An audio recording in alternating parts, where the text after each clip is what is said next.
On the right side of the screen, you will find the volume controls. There's a green meter on the side. It will move up and down to indicate the volume of the computer. You can also mute the computer by pressing the mute button.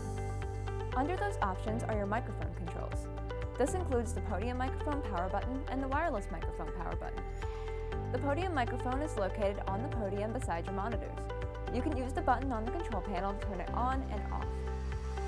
The wireless microphone is located in the safety box underneath the document camera. You can contact classroom support to receive the code to gain access. There should be 2 wireless microphones plugged into the charging dock. Take the microphone from its charging dock and place the lanyard around your neck. Removing the microphone from the docking station will automatically unmute it. Make sure that the microphone is also turned on the control panel. When you are finished with class, make sure to turn your microphone off on the control panel. Remove the microphone and place it back in the safety box. It will automatically be muted once it is on the charging station.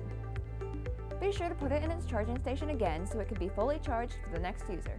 The last button on this list is Video Mute. This hides what is on the podium computer from the projectors around the room.